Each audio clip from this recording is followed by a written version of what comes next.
আমার আল্লাহর কোনো কাজের সময় লাগে না, শুধু তিনি কি বলেন, ইন্নামা আমরুহু ইযা আরাদা শাইআন আন ইয়াকুলা লাহু কুন ফায়াকুন। জোরে বলুন আল্লাহু আকবার। আমার আল্লাহ যখন কোনো কাজের ইচ্ছা পোষণ করেন, ইরাদা পোষণ করেন, শুধু তিনি বলেন হও, সঙ্গে সঙ্গে তা হয়ে যায়, মাইক্রো সেকেন্ডও লাগে না, সঙ্গে সঙ্গে তা বাস্তবায়ন হয়ে যায়।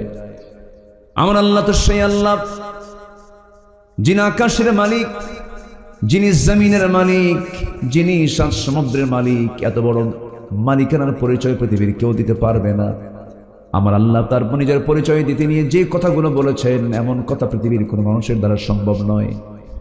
যেমন তিনি তার পরিচয় দিতেন, এক জায়গায় বলছেন, তাবারাকাল্লাযী জাআলা ফিস সামাই বুরুজান ওয়া জাআলা ফীহা সিরাজান ওয়া কমারান মুনীরা। জোরে বলুন আল্লাহু আকবার। অতীব বরকতময় সেই মহান প্রভু যিনি আকাশের বুরুজগুলো সেট করেছেন, সেখানে রেখে দিয়েছেন প্রদীপ্ত সূর্য এবং আলোকিত চাঁদ। এই যে প্রদীপ্ত সূর্য এবং চাঁদ রেখে দিয়েছেন, এই চাঁদ এবং সূর্য পরিচালনার দায়িত্ব একমাত্র কার? সূর্য ছাড়া মানুষ বাঁচে? কোনো প্রাণী বাঁচবে? সমুদ্র, জলভাগ, স্থলভাগ, তারপরে আকাশপথ, যত প্রাণীকুল আছে, সমস্ত প্রাণীকুল বাঁচার জন্য এক নম্বর শর্ত কি দরকার? সূর্য দরকার। সেই সূর্য আল্লাহ চালান, রাতের ঘড়ি চাঁদকে আল্লাহ চালান, সাত সমুদ্রকে আল্লাহ রাব্বুল আলামিন চালান। এমন বড় পরিচয় কেউ দিতে পারে না আল্লাহ রাব্বুল আলামিন। তারপরেই বলছেন, তাবারাকাল্লাযী জাআলা ফিস সামাই বুরুজান ওয়া জাআলা ফীহা সিরাজান ওয়া কমারান মুনীরা وهو الذي جعل الليل والنهار خلفة لمن أراد أن يذكر أو أراد شكورا. جل الله أكبر. তিনি সেই মহান রব যিনি রাতকে দিনের মধ্যে ঢুকান, দিনকে রাতের মধ্যে ঢুকায় দেন। তুলিজুল লাইলা ফিন নাহারি ওয়া তুলিজুন নাহারা ফিল লাইল ওয়া তুখরিজুল হাইয়া মিনাল মাইয়িতি ওয়া তুখরিজুল মাইয়িতা মিনাল হাইয়্যি ওয়া তারযুকু মান তাশাউ বিগাইরি হিসাব। জোরে বলুন আল্লাহু আকবার। তিনি মৃত্যুকে জিন্দা করেন, জিন্দাকে মৃত্যু করেন, রাতকে দিন করেন, দিন থেকে রাত করেন, রাতের মধ্যে দিন ঢুকান, দিনের মধ্যে রাত ঢুকান। এখন হলো আশ্বিন মাস চলছে, কার্তিক মাস পরে যাবে। আমার বন্ধুগণ, এই সময়ে রাত্রি, পুরো শীতের রাত্রি কিন্তু এক নয়। গ্রীষ্মকালে দিনগুলো বিশাল বড় হয়ে যায়, রাতটা ছোট্ট হয়ে যায়। আবার শীতকাল যখন আসে, রাতটা 14 ঘন্টা হয়ে যায় আর দিনটা ছোট হয়ে যায়। এই রাতের মধ্যে দিন ঢুকায় দিয়েছেন একমাত্র ক্ষমতা কার? কার ক্ষমতা? আল্লাহ। এই সেই মহান বিশাল প্রভু রব হচ্ছেন আমার একমাত্র রব। অতএব আমার রব দুর্বল না শক্তিশালী? আসতে বলেন, দুর্বল না শক্তিশালী? তাহলে আমার আল্লাহর পক্ষ থেকে আনিত যে কিতাব নাজিল হয়েছে, এটা কি দুর্বল মনে হয় আপনাদের? দুর্বল মনে হয়? এর আইন মনে হয় দুর্বল? তাই যদি না হয়, আমি কথার কথা বলছি, আবার এটা ভুল বুঝবেন না। বসুন, জি বসুন, নড়াচড়া না করি আমরা বেশি, তাই না? না, ঠিক আছে, বসে। তাই যদি না হয়, আমরা যেটা আমি কথার কথা বলছি, কোরআনের আইন কি দুর্বল? এর বিধান, এর আইন কানুন কি দুর্বল হতে পারে? না। কিন্তু এত মজবুত একটি সংবিধান থাকার পরেও এই জাতির সাংবিধানিক একটা ক্রাইসিস আছে না নাই? সাংবিধানিক ক্রাইসিস আছে না নাই? আচ্ছা, ঘটনা কি? ফোন এসেছে, এটা খেয়াল রাখেন, আওয়াজ হচ্ছে কেন? আমার দেশে এই সংবিধানের কতবার সংশোধন হলো, এটা চলবে না। কেউ বাবারটা চায়, কেউ স্বামীরটা চায়, আস্তে কর ঠিক কিনা বলেন। কেউ বাপ নিয়ে ব্যস্ত, কেউ স্বামী নিয়ে ব্যস্ত, কারো বাপের দেশ, কারো স্বামীর দেশ, মাঝখান দিয়ে আমরা শেষ। আমরা এখন কোন দিকে যাই? সম্মানিত ভাইয়েরা, 5 অগস্টের পর ঢাকার বেশ কিছু ভাস্কর্য, মূর্তি তো কয় না, মূর্তি বললে তো একটু গন্ধ গন্ধ হয়, কি কয়? ভাস্কর্য। ভাস্কর্য যার নাম, মূর্তিও যে লাউ সেই কদু, একই জিনিস। লাউ আর কদুর মধ্যে তো মাল ফারুক বাইনাল লাউ আল কদু, একই। তো সেই ভাস্কর্যগুলো যখন, মুরালগুলো যখন ভাঙতেছে, ঠিক সেই সময় আন্তর্জাতিক খ্যাতিসম্পন্ন একজন ব্যক্তি আমার দেশের, যিনি এখন প্রধান উপদেষ্টা হয়েছেন, এজ এ ম্যান, তার বক্তৃতা, তার বচনভঙ্গি, তার কথাবার্তার মধ্যে একটা আর্ট আছে, সৌন্দর্য আছে। সম্মানিত ভাইয়েরা, ওনাকে প্রশ্ন করা হলো যে এই মূর্তিগুলো ভাঙ্গা হচ্ছে, এই ব্যাপারে আপনার কি বক্তব্য? উনি বললেন, এই প্রশ্ন আমাকে করছেন কেন? যার মূর্তি ভাঙ্গা হচ্ছে তার মেয়েকে প্রশ্ন করো। এই সমস্ত কাজের জন্য সম্পূর্ণ দায়ী ওনাকে করেন, আমাকে প্রশ্ন করছেন কেন? সম্মানিত ভাইয়েরা, কোন মূর্তি যদি ইসলাম জায়েজ করত, আমি চূড়ান্ত কথা বলছি, আমার ভিতরে একটু, আমি ওই বেফাস কথা বলতে পারি না, স্ট্রেট ফরওয়ার্ড একটু কথা বলার চেষ্টা করি। আমাকে যারা ফলো করেছেন, ফলো করেন, তারা জিনিসগুলো বুঝতে পারেন। কোন মূর্তির পক্ষে, ভাস্কর্যের পক্ষে যদি ইসলাম থাকতো, আমার নবীর তো অন্তত একটা মূর্তিতে থাকতো। আমার নবীর কোন ছবি আছে কোথাও? অথচ আমার নবীর আগের মানুষের ছবি এখন আছে না? আছে। আমার নবীর একটা ছবি কেউ দেখাতে পারবেন না, একটা মূর্তি কেউ দেখাতে পারবেন না। কোন কবরে জন্মদিন অথবা মৃত্যু দিবস পালন করার জন্য পুষ্পস্তবক নিয়ে কবরবাসীর সামনে গিয়ে, কবরের উপরে গিয়ে পুষ্পস্তবক, ফুল দেওয়া, তারপরে সেখানে নীরবতা পালন করা, এই জাতীয় সিস্টেম যদি ইসলামে থাকতো, পৃথিবীর সব ফুল গিয়ে জমা হতো আগে নবীর কবরে। আছে? আসতে বলবেন না আছে? এই সমস্ত শিরকের কাজগুলো আমার দেশে আছে না নাই? 21শে ফেব্রুয়ারি জুতা পায় না খালি পায়? খালি পায়। শুনুন, একটা কথা বলি, আল্লাহ সব মাফ করবেন, কিন্তু এই সমস্ত আকাম কুকাম মাফ করবেন না। এগুলো চাকাম, এগুলো শিরকের কাজ, জঘন্য কাজ। এই সমস্ত কথাগুলো কোনোদিন আমি না বলে থাকিনি, বলেছি, জেলও খাটছি। পুলিশ যে কতবার ধরছে আমার হিসাব নেই, ধরে আবার ছাড়ে, আবার ভিতরেও ঢুকায়। এই করে এই জীবনের 16টা বছর পার করেছি। বাড়ি থেকে বের হয়েছি, বলেছি ফিরবো কিনা জানি না। মাহফিল শেষে সাদা মাইক্রোবাসে সাদা পোশাকের পুলিশ, শোনেন না এই কথাগুলো? শোনেন? ধরে নিয়ে চলে গেছে। আয়না ঘর বানিয়েছিল তারা, গুম খুন এগুলো করেছে তারা। এখন তো মিডিয়া সবকিছু বলে দিচ্ছে। এই মিডিয়াগুলো 16 বছর তারা আর সাজিমে ছিল, এখন সব বলতেছে। এরা যে কই ছিল আল্লাহ জানে। এদের সাংবাদিকতা বাদ দিয়া কিষান খেটে খাওয়া লাগে। যা করেছে সব জানার পরেও তারা সত্যকে গোপন করেছে। ওমান আযলামু মিম্মান কাতামা শাহাদা, তার চাইতে বড় জালিম কে হতে পারে যারা সত্যকে আড়াল করে, সত্যকে আড়াল করে। এখন ঠেলার নাম বাবাজি, এখন ঠিকই কর। কথা আছে আস্তে আস্তে, আমাকে শুনতে, আমাকে বলতে দিবেন তো নাকি? বলতে দাও মানে আপনাকে থাকতে হবে। বলতে দিয়ে যদি দৌড় মারেন তাহলে তো হবে না। আমরা সবাই থাকবো, জোরে বলি ইনশাআল্লাহ। সাংবাদিকতার দাম ইসলামে আছে না নাই? কিন্তু সেই সংবাদ দিতে হবে নাবা বিনাবাইন ফাসিকিন, ফাসিকদের মতো সংবাদ দেওয়া যাবে না। সঠিক সংবাদদাতা হতে হবে। আমার নবীজির সাংবাদিক ছিল, গোয়েন্দা সংস্থা ছিল, আমার নবীজির সাংবাদিক ছিলেন হলো সাইয়েদনা আলী রাদিয়াল্লাহু তাআলা আনহু, বড় একজন সাংবাদিক তিনি ছিলেন। আল্লাহু আকবার বলেন। এরকম চোর সাংবাদিক না। সম্মানিত ভাইয়েরা, তাহলে 5 আগস্টের পরে আমরা একটা নতুন পরিবেশ পেয়েছি, বলি আলহামদুলিল্লাহ।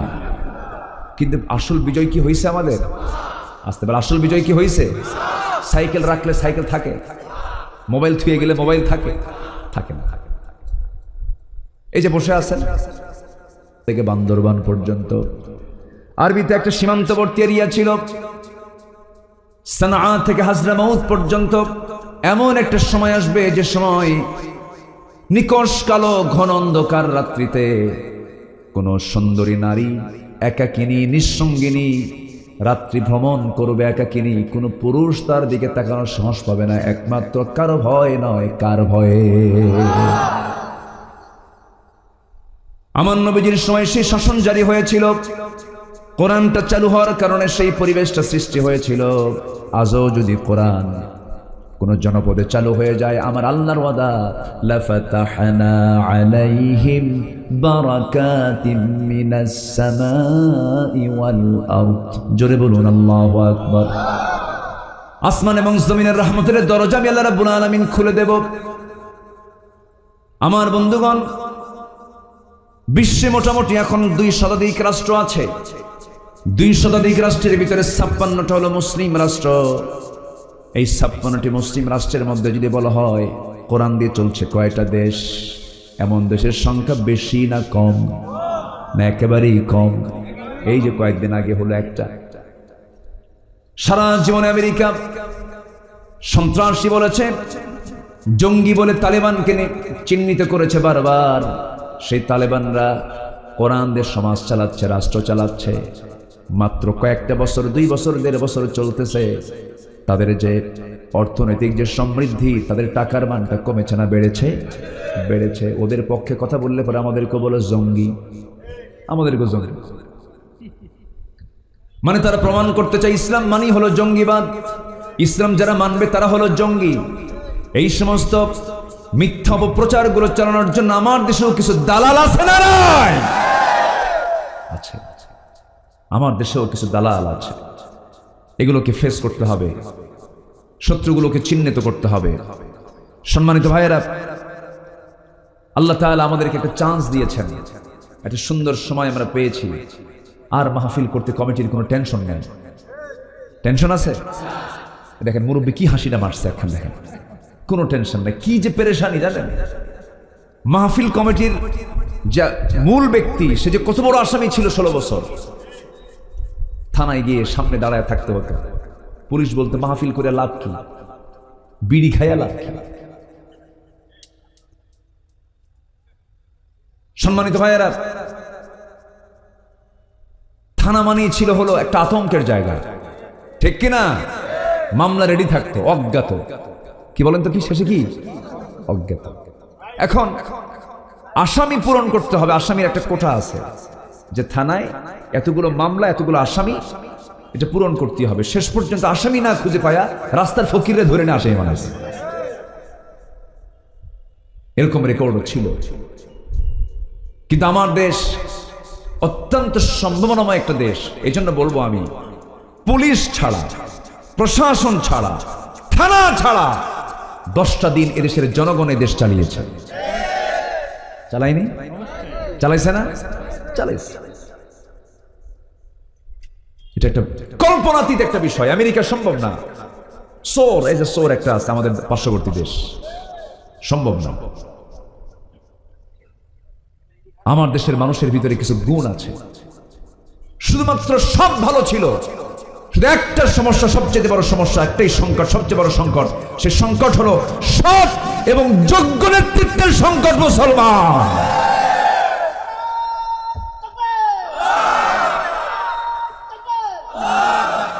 আমরা এমন নেতা পেয়েছিলাম এই 16 বছর। ফেরাউন বেঁচে ছিল হলো 1600 বছর। কত বছর? আর আমাদের দেশে ফেরাউন ছিল কত বছর? সংখ্যা যে মিলল কেমনে বুঝলাম না। রাগ করতেছেন নাকি আপনারা? হুজুর চলবে হুজুর, না? চালিয়ে যান, আপনাদের ভাষা কত সুন্দর। জি মাশাআল্লাহ, আলহামদুলিল্লাহ বলেন।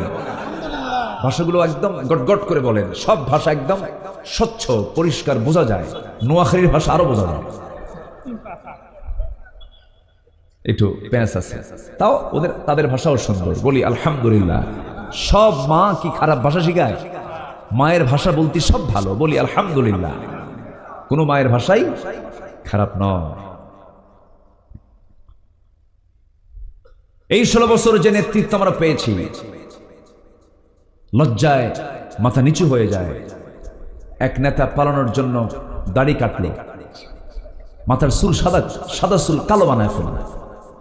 দরবেশ, এই দরবেশটার নাম দিয়েছিলেন আন্দালিব রহমান পার্থ। তাকে ধন্যবাদ এত সুন্দর নাম আবিষ্কার করার জন্য। এই আন্দালিব রহমান পার্থ তার নামটা দরবেশ দিয়েছিল। বাস, আসলে দরবেশই, এত সুন্দর চেহারা, মাথার চুল আর দাড়ি দেখে মনে হয় আসমান থেকে কেবলই জিব্রাইল নামে, এত সুন্দর চেহারা। হাজার হাজার কোটি টাকার মালিক, শীর্ষস্থানীয় ধনী, পালানোর রাস্তা পাচ্ছে না। নৌকায় চলল, নৌকা আর ভেড়ে না, কুল কিনারা খুঁজে পায় না, কোস্টগার্ড ধরে ফেলল। সাথে ছিল আরেক বন্ধু আইন মন্ত্রী, তাকে ধরে নিয়ে আসতেছে, টের পায় না যে আরেকজন আছে এই জায়গায়। আইনমন্ত্রী এখন নিজেই বলে, আমার একা নিয়ে যাবো কেন? ওই যে দরবেশ বসে আছে, দরবেশ বসে আছে। জালেমের বন্ধু জালেম হয় না, কিন্তু ইমানদারের বন্ধু ইমানদার হয়। কিন্তু ওই জায়গায় কোনো ইমানদার যদি দেখে আমার ইমানদার ভাইটা বিপদে পড়বেন না, আমার বিপদ হয়ে যাক, আমি দুনিয়া থেকে বিদায় হয়ে যায়, আমার ইমানদার বন্ধু বেঁচে থাক। আমার বন্ধুগণ, এমন নেতৃত্ব আমরা চাবো না, এমন নেতৃত্ব চাবো যে নেতৃত্বের ভিতরে ওমর ফারুকের ফ্লেভার পাওয়া যাবে, সাইয়েদনা আবু বকরের ফ্লেভার পাওয়া যাবে, সাইয়েদনা ওসমানের ফ্লেভার পাওয়া যাবে। ওমর ফারুকের ব্যাপারে শ্রী মহাত্মা গান্ধীর মতো একজন হিন্দু ভদ্রলোক তিনি বলতে বাধ্য হয়েছেন, অশান্ত পৃথিবীকে শান্ত করার জন্য মুসলমানদের খলিফা ওমরের মতো একজন শাসক বর্তমান দুনিয়াতে দরকার। আমাদের মডেল তো ওমর, আমাদের মডেল তো আবু বকর, আমাদের মডেল তো ওসমান, আমাদের মডেল তো আলী। এই সমস্ত সাহাবীরা যদি আমাদের মডেল আমরা মনে করতাম, দেশের চিত্রটাই পাল্টে যেত। সাইয়েদনা ওমর ছিলেন 40টা রাষ্ট্রের রাষ্ট্রপ্রধান, অর্ধ দুনিয়ার শাসনকর্তা, আবার মসজিদে নববীর তিনি খতিব ছিলেন, তিনি ইমাম ছিলেন। যিনি রাষ্ট্রের ইমাম তিনি মসজিদেরও ইমাম। এমন চিত্র আমার দেশে আছে নাকি? আসতে বলবেন না, আছে নাকি? ইসলাম তেমন চিত্রই চিত্রায়িত করতে বলে। যে হবে মসজিদের নেতা, সে হবে সমাজের নেতা, সে হবে রাষ্ট্রের নেতা। আজকে যদি বাইতুল মুকাররমের ইমাম, যদি খতিব যদি বেতনভুক্ত না হয়ে যদি বঙ্গভবনের বাসিন্দা যদি বাইতুল মুকাররম চালাতো, আজকে খতিবকে পালায় থাকা লাগতো না। খতিব পালাইছিল জানেন আপনারা? এমন খতিব নাই, মানে নিখোঁজ সংবাদ, নিখোঁজ সংবাদ, খতিব নাই।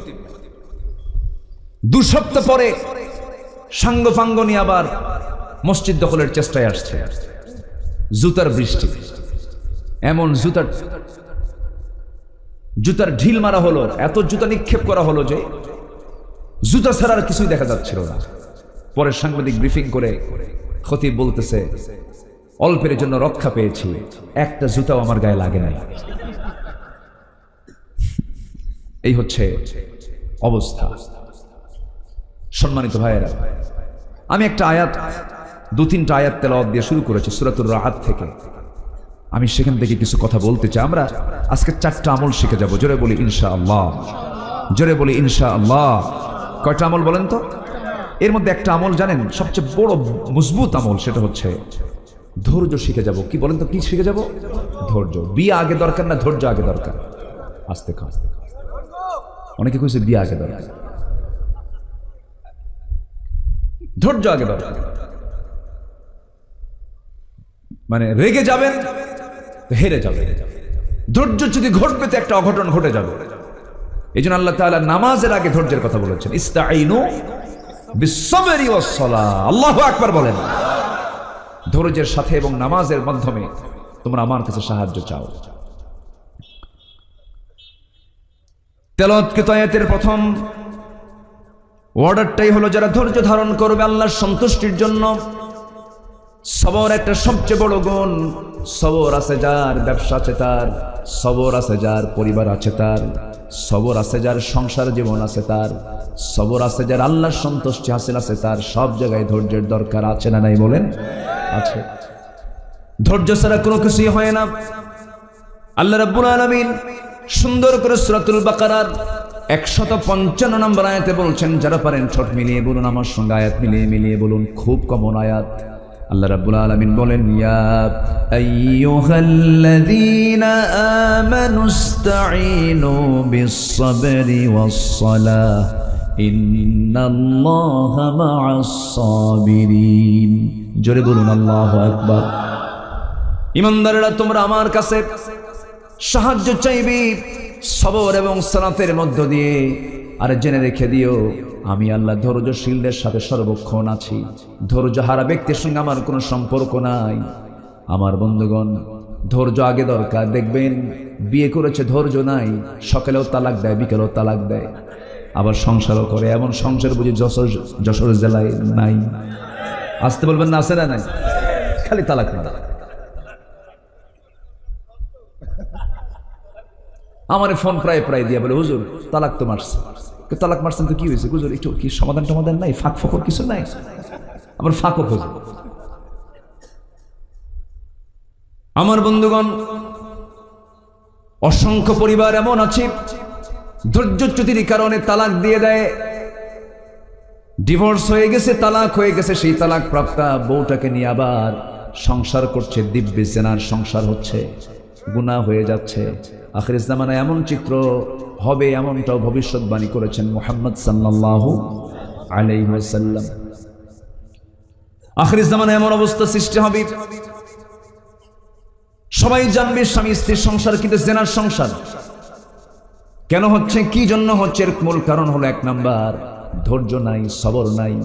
স্বামী স্ত্রীর মধ্যে গন্ডগোল হয়েছে। ধৈর্যের পরিচয় সবচেয়ে বেশি দেবে কে? স্বামী না বউ? আর অনেকে শুক্র আসুর বউ।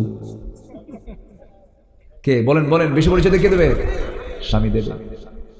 কারণ আল্লাহ রাব্বুল আলামিন মেয়েদেরকে পুরুষের চাইতে জ্ঞানের ঘাটতি দিয়ে দুনিয়াতে পাঠিয়েছেন। তাদের মধ্যে 2টা ঘাটতি আছে, একটা হলো জ্ঞানের ঘাটতি, আর একটা হচ্ছে আমলের ঘাটতি। ইবাদতের ঘাটতি দিয়েছেন, জ্ঞানের ঘাটতি দিয়েছেন। আমার দেশের মুরব্বীরা প্রায় বলতেন, এখন এই কথাগুলো শোনা যায় না 16 বছর, কারণ মহিলার দেশ চালিয়েছে। মুরব্বীরা বলতেন মেয়েদের বুদ্ধি হলো হাঁটুর নিচে, নাকি জানি বলতেন না, ঠিক করেন না, বাড়িতে বউ আছে, আস্তে আস্তে হ্যাঁ জায়গা হবেন না কিন্তু। হ্যাঁ, কিন্তু তা নয়। আল্লাহ তাআলা নারীকে সম্মান দিয়েছেন, মর্যাদা দিয়েছেন। তবে আল্লাহ রাব্বুল আলামিন নারীদেরকে, রাসূল নিজে বলেছেন, তোমাদের কিছু ইলমের ঘাটতি আছে, জ্ঞানের ঘাটতি আছে, ইবাদতের ঘাটতি আছে। এই ঘাটতি পূরণ করার জন্য তোমরা বেশি বেশি করে দান করো। সঙ্গে সঙ্গে সাহাবীরা ধরে ফেললেন। মহিলা সাহাবীরা আড়াল থেকে বলছেন, ইয়া রাসূলুল্লাহ, জ্ঞানের ঘাটতি কি, ইলমের ঘাটতি কি, আর হচ্ছে আমাদের ইবাদতের আমলের ঘাটতিটা কি, একটু আমাদেরকে শেখায় দেন। রাসূল বললেন, জ্ঞানের ঘাটতি হলো সাক্ষীর যখন প্রয়োজন হয়, পুরুষ একজন হলেই হয়, কিন্তু নারীর লাগে কয়জন? 2 জন। তাহলে একজন পুরুষ সমান নারী 2 জন। এরপরে তোমাদের আমলের ঘাটতি হলো, পুরুষ মানুষ সারা মাস, তারা সারা বছর, সারা জীবন তারা ইবাদত করতে পারে, নামাজ থেকে তারা মাহরুম থাকতে পারে না, নামাজ তাদের জন্য বাধ্যতামূলক। কিন্তু হাজারো তোমরা চেষ্টা করো না কেন, মাসের একটা নির্দিষ্ট সময় পর্যন্ত তোমরা নামাজের মতো ফরজ ইবাদত আদায় করতে পারো না। 3 থেকে 10 দিন পর্যন্ত হতে পারে। এটা তোমাদের আমলের ঘাটতি। আমার বন্ধুগণ, এই যে নারীদের জ্ঞানের ঘাটতি আছে, জ্ঞানের পূর্ণতা আছে, জ্ঞানের যে একটা শর্টনেস আছে, এটা দেওয়ার পিছনে একটা হিকমত আছে। কারণ নারী পুরুষের জ্ঞান যদি সমান হয়, নেতৃত্ব দিতে গেলে মারামারি লাগবে। আস্তে আস্তে, ঠিক কিনা বলেন? পুরুষের গায়ের শক্তি বেশি না নারীর গায়ের শক্তি বেশি? অনেকে কিছু হুজুর আমার বউয়ের গায়ের শক্তি বেশি, কিন্তু গড় এভারেজে বলছি, গড় ভাবে যদি আমরা দেখি তাহলে পুরুষের গায়ের শক্তিটাই বেশি। চামড়া পুরুষের শক্তি মানে মজবুত না নারীর মজবুত? পুরুষের মজবুত, পুরুষের মজবুত, নারীর মজবুত শরীর নয়। জন্মগত দিক থেকে এটা কেন, একটু কান লাগান, মনোযোগ দিয়ে শোনেন কথাগুলো। সাইয়েদনা আলীর সময়ে, সাইয়েদনা আলী রাদিয়াল্লাহু আনহুর সময়ে একটা ঘটনা ঘটে গিয়েছিল। সেটা হলো একই ঘরের মধ্যে দুজন মহিলা, সন্তান সম্ভব দুজন মহিলা ঘুমিয়ে পড়েছে। আল্লাহর কি ফয়সালা, ওই অন্ধকার রাত্রিতে দুজন মহিলার পেট থেকে সন্তান ডেলিভারি হয়ে গেছে। সন্তান যখন ডেলিভারি হয়ে গেল, প্রত্যেক মাই জানে, দুজনই জানে এটা কার সন্তান কার সন্তান। কিন্তু সকালবেলা একজনের গর্ভ থেকে ছেলে আর একজনের গর্ভ থেকে মেয়ে হয়েছে, কিন্তু ছেলের সন্তান নেওয়ার জন্য দুজন মারামারি লাগছে। যুগে যুগে সব সময় মেয়ের চাইতে ছেলের সন্তানের প্রতি আকর্ষণ কম না বেশি? এখনো এখনো আছে এটা? এখনো যদি কারোর মধ্যে থাকে, এটা অবশ্যই জিহালাতের চিন্তা। এটা যার ঘরে মেয়ে আছে এটাও রহমত, যার ঘরে ছেলে আছে এটাকে কম রহমত। মুসকে মুসকে হাসে। আপনার কি আছে? আপনার কি কোন? ও মেয়েও আছে। যাক, মানে উনি খুশি, দুই দিকে আছে তো বলেন আলহামদুলিল্লাহ। ছেলে যার ঘরে আছে রহমত, মেয়ে যার ঘরে আছে তার চেয়ে বেশি রহমত। আল্লাহু আকবার বলেন। আমার নবীর ঘরে ছেলে না মেয়ে? বলেন বলেন বলেন বলেন। কয়টা মেয়ে? চারটা। আল্লাহ তাআলা আমাকেও চারটা মেয়ে দিয়েছে। লাস্ট বেবি 1.5 বছর, লাস্ট 1 বছর 4 মাস। প্রথমটা বড় হয়ে গেছে। আল্লাহ তাআলা যেন তাকে দ্বীনের জন্য কবুল করেন, জোরে বলি আল্লাহুম্মা আমিন। 4টা মেয়ে, হ্যাঁ ছেলেও আছে মাঝখান দিয়ে আছে, বলি আলহামদুলিল্লাহ। ছেলেটা হাফিজ কোরআন হয়েছে। দোয়া করবেন আল্লাহ যেন তাকে বড় আলেম বানান, আল্লাহওয়ালা বানান, জোরে বলি আল্লাহুম্মা আমিন। তো মেয়ে যার ঘরে আছে বরকত তো তার ঘরেই আছে। ভাবনার কোন কারণই তো নাই, আমি বুঝি না কিছু। মেয়ের সন্তান হলে পরে মনে বাড়িতে মানুষ মরছে, কি খবর তোমার স্ত্রী গর্ভে বাচ্চা ছিল, বাচ্চা কি হয়েছে? হ্যাঁ। কি খবর, কি হলো? মেয়ে মনে এখন হার্ট স্ট্রোক করে মরবে। আর যদি ছেলে সংবাদ হয়, ছেলে কি হয়েছে? ছেলে ভাবসাব এখন 10 লাখ টাকা যৌতুক চায় বসে আছে না নাই? না, এগুলো জাহালাত, এগুলো মূর্খতা। এগুলোর সঙ্গে একজন মুসলমানের কোনো সম্পর্ক থাকতে পারে না। মুরব্বী ওই যে ওহ নাকি, এখন তো কথা বলা মুশকিল। উঠতেছে, বসেন। আমার মোশতাক ভাই যে কি প্যাঁচ লাগাই দিছে, মুরব্বী নামটা নিতেই সমস্যা। জি বসেন। খুব ভালো মানুষ আপনারা, এই যে এত সুন্দর করে মনোযোগ দিয়ে কথাগুলো শুনছেন, বলি আলহামদুলিল্লাহ। আমার নবীজি ছেলের বাপ না মেয়ের বাপ? বলেন ছেলের বাপ না মেয়ের বাপ? নবীজি 4টা মেয়েকে বিয়ে দিয়েছেন, বলি আলহামদুলিল্লাহ। জামাইদেরকে আদর করেছেন, জামাইদেরকে কাছে টেনেছেন। মেয়েকে বিয়ে দিয়ে একদম বিদায় দেন নাই, 3 দিন পার হতে দেন নাই মেয়েকে না দেখলে ছটফট করতে রাসূল। আল্লাহু আকবার বলেন। মোহাব্বত করেছেন, পরিবারের প্রতি যত্নশীল ছিলেন তিনি, সবার খবর রাখতেন, আত্মীয় স্বজনের খবর রাখতেন। সবচেয়ে যত্নশীল পরিবারের প্রতি ছিলেন মুহাম্মদ সাল্লাল্লাহু আলাইহি ওয়াসাল্লাম। আমার বন্ধুগণ, একটু মনোযোগ দিয়ে আমরা শুনব, কখনো মন খারাপ করব না। আমার মা, যে ইতিহাসটা আমার মনে পড়লো সাইয়েদনা আলীর সময়, মনে আছে তো আপনাদের? সাইয়েদনা আলীর সময় একটা ঘরের মধ্যে দুজন মহিলা মারামারি শুরু করে দিয়েছে, এটা আমার ছেলে, এটা আমার ছেলে, এটা আমার ছেলে। মেয়ের সন্তান কেউ নিতে চায় না। সঙ্গে সঙ্গে সাইয়েদনা আলী বললেন, তার কাছে বিচার চলে গেল। কেউ ফয়সালা করতে না পেরে তিনি বললেন, শোনো, এই 2 মহিলাকে নিয়ে যাও, ঘরের মধ্যে উঠায় নিয়া দুজনের স্তন থেকে তোমরা দুধ বের করে 2টা কাঁচের গ্লাসে রেখে দাও, কাঁচ পাত্রে রেখে দাও। রেখে দেওয়া হলো। সেই কাঁচ পাত্রে রাখার পরে সাইয়েদনা আলী বললেন, দেখো তো কোন গ্লাসের দুধটা ঘন আর কোন গ্লাসের দুধটা পাতলা। বলা হলো এই গ্লাসের দুধটা ঘন, এই গ্লাসের দুধটা পাতলা। যখন বলা হলো এই গ্লাসের দুধটা ঘন, তিনি বলছেন এই ঘন দুধ আল্লাহ রাব্বুল আলামিন ছেলের সন্তানের জন্য বরাদ্দ করেছেন।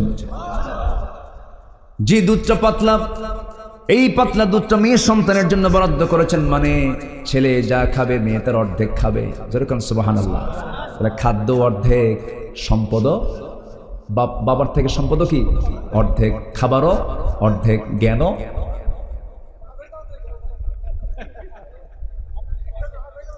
কি প্যাঁচ লাগতেছে? প্যাঁচ লাগাই দিচ্ছি নাকি আমি? না, এটা বাস্তব। যে এটা দেখবেন প্রশংসা করলে সহজে পুরুষ কাবু হয় না।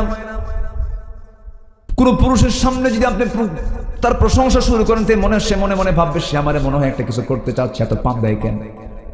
কিন্তু একটা মেয়ের সামনে যখন বলবেন, আপনার বউকে যখন বলবেন, শোনো তুমি আমার চোখ আকাশের পূর্ণিমার চাঁদ, হ্যাঁ আমি তাই, কি কথা বোঝেন? মেয়েরা প্রশংসাকে খুব প্রাধান্য দিয়ে থাকেন।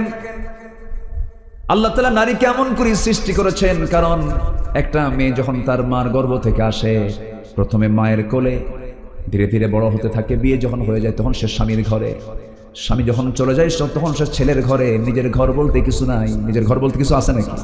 নাই। তবে হ্যাঁ, সব ঘরই তার, সবার সব ঘরই তার।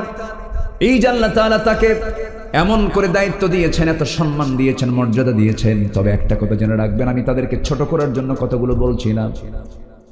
এই পৃথিবীতে কোন দিন কোন ধর্ম এত সম্মান দেয় নাই যে সম্মানটা নারীকে দিয়েছে। রাসূল বলেছেন, আমার কাছে 3টা জিনিস প্রিয়। নাম্বার 1 হলো চক্ষু শীতলকারী নামাজ, নাম্বার 2 হলো সুগন্ধি, নাম্বার 3 হলো মাকে আমার দারুণ পছন্দ। জোরে কোন সুবহানাল্লাহ। নারী জাতি আমার কাছে পছন্দ। রাসূল নিজে বলেছেন, মেয়েদের ব্যাপারে ভূয়সী প্রশংসা করেছেন। রাসূল নিজে বক্তব্য দিয়ে স্পষ্ট করে দিয়েছেন, শোনো জান্নাতটা আল্লাহ রাব্বুল আলামিন রেখে দিয়েছেন। জান্নাতের ঠিকানা যদি তোমরা জানতে চাও, জান্নাতের ঠিকানা হতেছে মা জাতির পায়ের নিচে। জোরে কোন সুবহানাল্লাহ। কার পায়ের নিচে বলেন তো? মায়ের। এখন কোন মায়ের দাম কি কম না বেশি? আসতে বলবেন, কম না বেশি? বেশি। আল্লাহ জানেন নেতৃত্বের জন্য কিছু ব্যালেন্স করা দরকার। শক্তি, জ্ঞান সব কিছুকে ব্যালেন্স না করলে পরে নেতৃত্ব থাকবে না, চেইন অফ কমান্ড থাকবে না, রিজালু কাওয়ামুনা আলান নিসা, এটা থাকবে না। আল্লাহ তাআলা সবকিছু বুঝে সৃষ্টির দিকটা তিনি ব্যালেন্স করেছেন। তিনি শুধু সৃষ্টি করেন নাই, আল্লাযী খালাকাকা ফাসাওয়াকা ফাআদালাক ফি আইয়ি সূরাতিন মা শাআ রাক্কাবাক। জোরে বলুন আল্লাহু আকবার। এখন প্রশ্ন হলো, দুধ কেন ঘন হলো? দুধ কেন পাতলা হলো? কি ঠিক কিনা বলে? দুধ কেন ঘন হলো? দুধ কেন পাতলা হলো? ওয়াজ আবার শুরু হলো। জোরে বলি ইনশাআল্লাহ। আমরা 4টা আমল শিখে যাব, একটা আয়াত থেকে, 2টা আয়াত থেকে। সূরা রাদের 22 নম্বর আয়াতে 4টা আমল আল্লাহ পাক শিখিয়ে দিয়েছেন। কয়টা আমল? 4টা আমল শিখিয়ে দিয়ে বলছেন, এই 4টা আমল করো, আমি তোমাকে সুন্দর একটা জান্নাত দিয়ে দেব। শুধু সেই জান্নাতে তুমি প্রবেশ করবে না, তোমার বদৌলতে তোমার আব্বারও প্রবেশ করবে। আল্লাহু আকবার। আল্লাহ তাআলা এখানে বলেছেন, ওমান সালাহা মিন আবাইহিম ওয়া আজওয়াজিহিম। কিন্তু ওই আজর মার্কা বাপ হওয়া যাবে না। আজর কার বাপ? ওরে ওয়াজ তো সবাই জানে, দেখি ওয়াজ তো করা কঠিন। এটা তো কঠিন প্রশ্ন, তো এটা সহজ না তো, ইতিহাস ঘাটতে হয়। আল্লাহু আকবার বলেন। আজর কার বাপ? আর আমাদের বাপকে? ইব্রাহিম। আদম তো আছে, আমি যেটা মিন করছি। আজর কার বাপ? বলেন বলেন বলেন। আর আমাদের বাপকে? আচ্ছা, ইব্রাহিম আলাইহিস সালাম কি মূর্তি বানাইছেন না ভাঙছেন? কার সন্তান হয়ে? যে কি বানাইতো। আর আমরা ইব্রাহিমের সন্তান হয়ে কি করি? আলহামদুলিল্লাহ। ঠিক আছে না?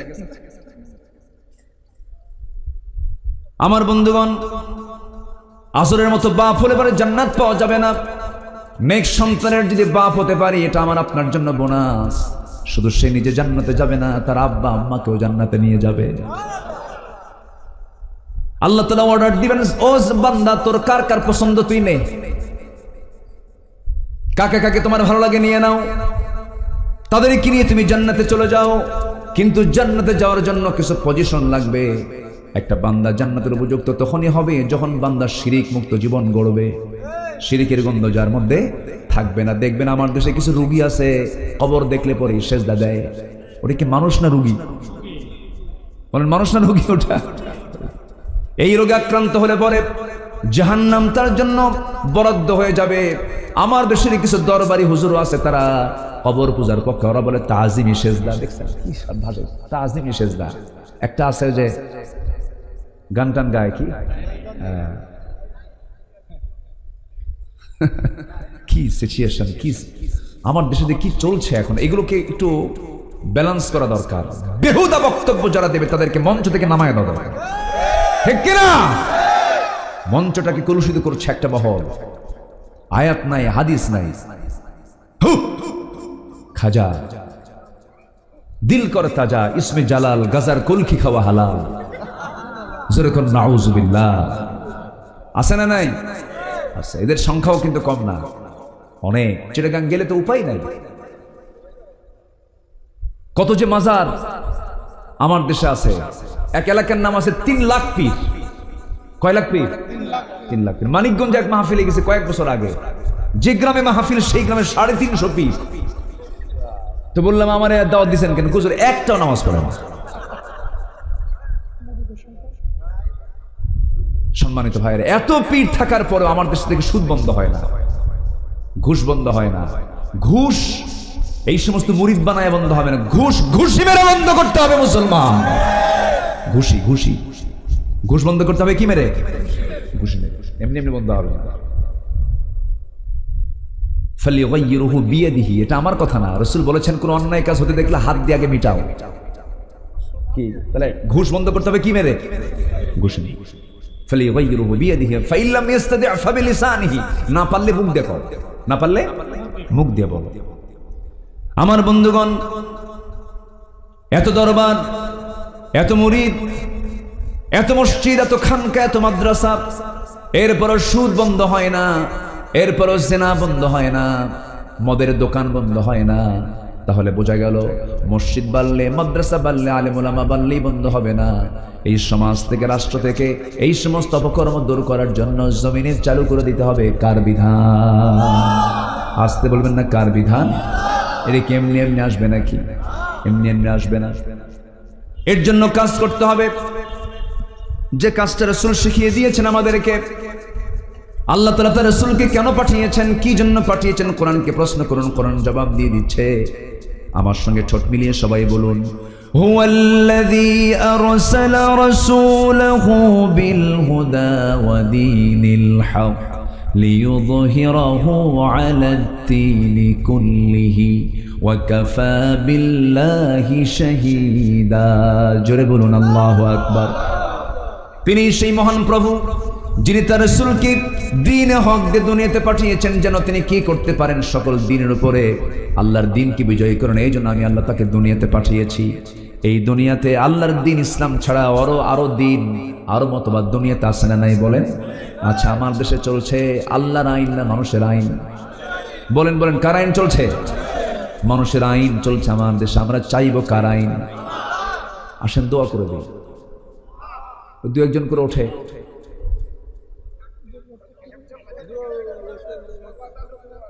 বসেন বসেন।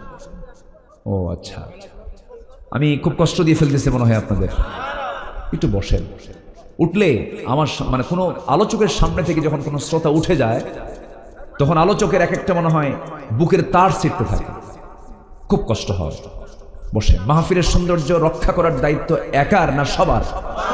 সবার। এটা একটা ইবাদতের জায়গা। কিসের জায়গা বলেন তো? ইবাদত।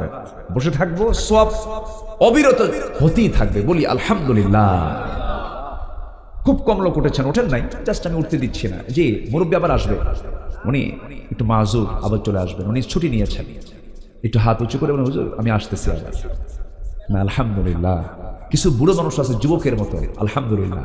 আবার কিছু যুবক আছে বুড়ো মানুষের মতো, আছে না নাই বলেন তো? কিছু মুরব্বী আছে কিছু একদম যুবকের মতো, একদম তাদের তাগড়া ভাব দেখলে।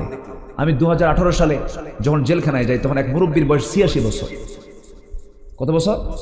86 বছর। তো আমি যখন ঢুকলাম, আমার দেখে বলে, হুজুর খুব ভালো লাগতেছে আপনি আসছেন। দেখছেন? বললাম যে আপনি খুশি, ভালো লাগে? হ্যাঁ, আপনি খুশিই পাই না, এত কাছাকাছি পাবো, এটা আমাদের কপাল ভালো। ঢুকলাম তো আমি বললাম, মুরব্বী আপনি এই জায়গায় কেন? বাবা মামলা। কি মামলা? বিষ ফোড়ার মামলা। কি ফোড়া? বিষ ফোড়া। আমি বললাম বিষ ফোড়া তো না, বিস্ফোরক। উনি এটা বলতেও পারে না, বিষ ফোড়ার মামলা। তো আমার পরে বলতেছে, আচ্ছা হুজুর একটু বলেন তো এটা কি মামলা, এটা খায় না কি করে? চিন্তা করেন বয়স কত বছর? 86 বছরের মানুষ কি বিস্ফোরক এই জিনিসগুলো নিয়ে কি কিছু করতে পারে? তার তো কোমরই নয়। কি করেছে তারা? এই দীর্ঘদিন ধরে এই যে মামলাগুলো চালিয়েছে তারা, আহারে এদেশের মানুষ টের পাচ্ছে আল্লামা সাঈদী কত বড় রত্ন ছিলেন। আল্লাহু আকবার, জোরে বলি আল্লাহু আকবার। আলেমদের রক্ত নিয়ে যারাই খেলেছে তারা ইতিহাসে রাস্তা করে নিক্ষিপ্ত হয়েছে। উনি যে বড় আল্লাহওয়ালা ছিলেন তার বড় প্রমাণ হলো তিনি বলেছিলেন আজ থেকে আরো 20-25 বছর আগের বক্তব্য, এমন একটি দিন সময় আসবে পালানোর জন্য একটি ইঁদুরের গর্ত খুঁজে পাবো না। কালামানিক জায়া সিলেটে কলার পাতায় শুয়ে আছে। কি জানেন না? জানেন না? জানেন না? সিলেটবাসীকে ধন্যবাদ, বিসি আউট করে দিয়েছে। সম্মানিত ভাই, আল্লাহ কি দেখান, কি দেখান না, কি করেন না আল্লাহ দেখেন। আল্লাহু আকবার বলেন। সম্মানিত ভাইয়েরা, উনি বলেছিলেন শুধু গোড়ায় একটা ঝাঁকি দেওয়া হবে, মামুর বাড়ি দিল্লি গিয়ে পড়বেন। একদম সোজা কোথায় গিয়ে পড়ছে, একদম নামে নাম মিলে গেছে। সম্মানিত ভাইয়েরা, সেই মহান ব্যক্তি এদেশের মানুষ গড়ার কারিগর, হতাশাগ্রস্ত যুবকদের আলোর দিশা ছিলেন তিনি। অযোগ্য অবাধ্য সন্তানদের অনুগত সন্তানের রূপ দিয়েছেন যার বক্তব্য দিয়ে, তিনি হচ্ছেন আল্লামা সাঈদী।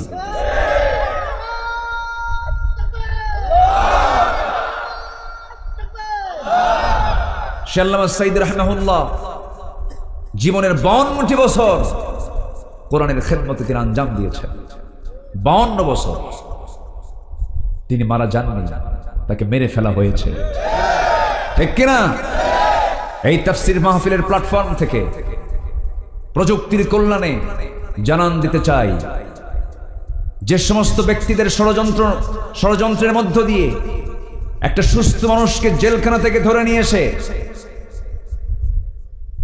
চিকিৎসার নামে হার্টের রোগী বানিয়ে তাকে জেলখানা থেকে বের করে হসপিটালে রেখে, যে ডাক্তারদের অধীনে রেখে তাকে ইনজেকশন পুশ করে মারা হয়েছে, অবিলম্বে সেই সমস্ত চিকিৎসকদেরকে গ্রেফতার করার সময়ের দাবি। প্রত্যেকটি হত্যার বিচার হওয়ার দরকার আছে না নয়? আমার এই সমস্ত যুবক ছেলেদের কি অপরাধ ছিল? তারা শুধু বলেছিল বৈষম্য দূর করো, আমিও পড়ি তোমরাও পড়বা, আমার চাকরি হবে না তোমার চাকরি হবে। এটা কেমন কথা? কোঠা বাতিল করতে হবে। জবাব এলো, অহংকার সুলভ বক্তব্য এলো, রাজাকের নাতিপুতিরা চাকরি পাবে। অহংকার শব্দটা যদিও ছোট, কিন্তু এটার ভয়ঙ্কর চিত্র দেখায় দেন কে? আস্তে ভয়ঙ্কর চিত্র দেখায় দেন কে? শুধু অহংকার করেছিল। রাজাকার শব্দ ছিল ব্যান্ড শব্দ, সে রাজাকার শব্দ হয়ে গেল ব্র্যান্ড শব্দ। সবাই বলে ফেললো আমি কে, তুমি কে। সম্মানিত ভাইয়েরা, আমরা ৭১কে স্বীকার করব না কেন? ৭১-এ যারা জীবন দিয়েছেন অবশ্যই আমরা তাদেরকে সম্মান করি। দেশ স্বাধীনতার জন্য ৭১-এর ভূমিকা যাদের ছিল অবশ্যই আমরা তাদেরকে অনার করি। ৫২-এর ভাষা আন্দোলন যারা করেছেন আমরা তাদেরকে সম্মান করি। আমাদের তারা অগ্রজ, তারা অনেক দেশের জন্য অনেক ত্যাগ স্বীকার করেছে। কিন্তু ২০২৪ সালেও এমন ত্যাগ আছে না নাই? আসতে বলবেন না, আছে না নাই? ওই সমস্ত হত্যার যদি বিচার হতে পারে, ২০২৪ সালের ৫ই আগস্ট পর্যন্ত যতগুলো নিরপরাধ নিরীহ বোঝে না বয়স কম এই সমস্ত ছেলে পেলে একটা ন্যায্য অধিকার প্রতিষ্ঠার জন্য রাজপথে নেমেছিল, এই সমস্ত নিরপরাধ ছাত্রদের উপরে কেন গুলিবর্ষণ করা হয়েছিল? এটি কি অন্যায় নয়? এটি কি অন্যায় নয়? শুকিয়ে যাওয়া রক্তের যদি বিচার হয়, এই তো তাজা রক্ত কয়েকদিন আগে চলে গেছে, এদেরও বিচার হওয়ার দরকার আছে না নাই? কষ্ট হচ্ছে? আলোচনা চালিয়ে যাই, আলোচনা চালাই, জোরে বলি ইনশাআল্লাহ। আমার বন্ধুগণ, তবে হ্যাঁ, আমাকে আপনাকে সবরের পরিচয় দিতে হবে, ধৈর্যের পরিচয় দিতে হবে, তাছাড়া কোনো কাজে সফল হতে পারবো না। দাঁড়িয়ে থাকাও কিন্তু ধৈর্যের পরিচয়, এই যে বসে আছেন এটাও কিন্তু ধৈর্যের পরিচয়। ধৈর্য ছাড়া কোনো কাজ হয় না।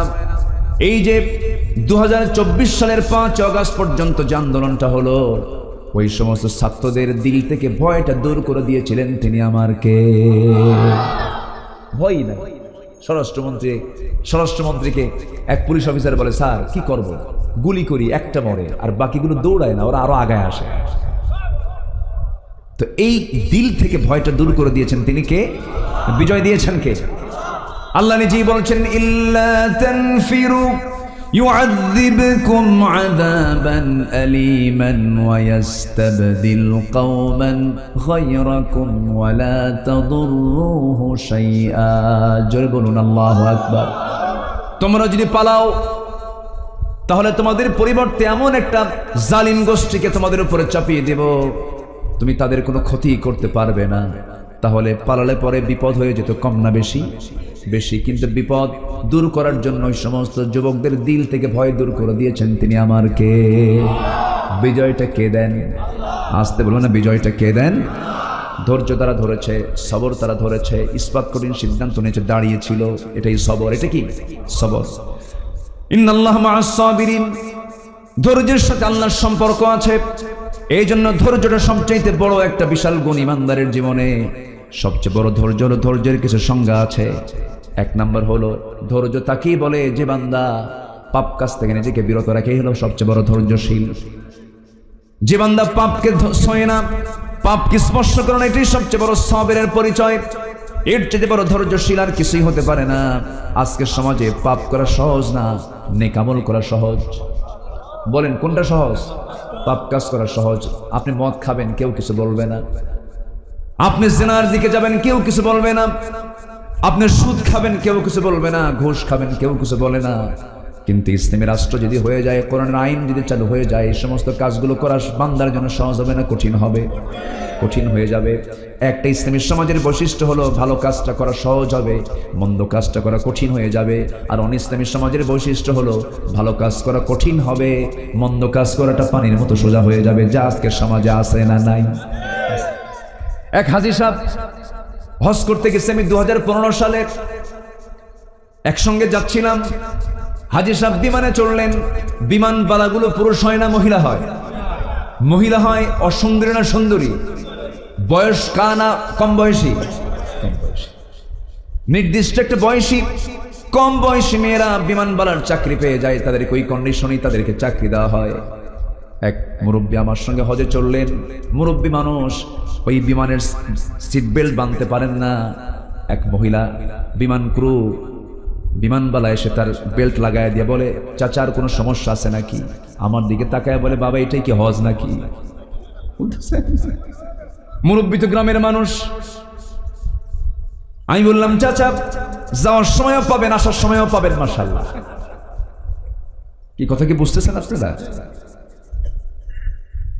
পাপ কাজের জন্য সব জায়গায় মহড়া আছে। একটা কোম্পানির অ্যাড দিতে গিয়েও পুরুষের চাইতে মেয়ের পরিমাণ কম না বেশি? বলেন। মোবাইল আপনি রিং দিয়েছেন সলিমুদ্দিকে, সলিমুদ্দির ফোন বন্ধ, উত্তরে জবাব ভিতর থেকে জবাব দিয়ে দেয়, দুঃখিত এই মুহূর্তে সংযোগ দেওয়া পুরুষ না মহিলা? মাশাআল্লাহ। এইরকম করে গুনাহগার করার জন্য বারবার বিভিন্ন দিক থেকে আপনাকে বিভিন্নভাবে আপনাকে আকর্ষণ করা হচ্ছে। এই সমাজে চলতে গেলে ঈমানটা ধরে রাখাটা সহজ নয়, অনেক ধৈর্যের প্রয়োজন আছে, খুব ধৈর্যের প্রয়োজন আছে। ধৈর্যের প্রয়োজন সবার আগে। আল্লাহ এই জন্য বলছেন, ওয়াল্লাযীনা সাবারু ইবতিগা ওয়াজহি রাব্বিহিম ওয়া আকামুস সালাতা ওয়া আনফাকু মিম্মা রাযাকনাহুম সিররান ওয়া আলানিয়া ওয়া ইয়াদরাউনা বিল হাসানাতিস সাইয়্যিআহ উলাইকা লাহুম উকবাত দার। জোরে বলুন আল্লাহু আকবার। একটু কান লাগান, মনোযোগ দিয়ে শুনুন। নাম্বার 1, 4টা কাজের 1 নাম্বার কাজ হলো, যারা আল্লাহর সন্তুষ্টির জন্য যারা সবর ধরবে, বিপদে মুসিবতে যারা আল্লাহকে ডাকবে, ভুলে যাবে না, এই পৃথিবীতে আল্লাহর পছন্দের বান্দা যারা বিপদে আক্রান্ত হয়েছেন তারাই সবচেয়ে বেশি। আশাদ্দুন নাসি বালাউল আম্বিয়া সুম্মাল আমসাল ফাল আমসাল।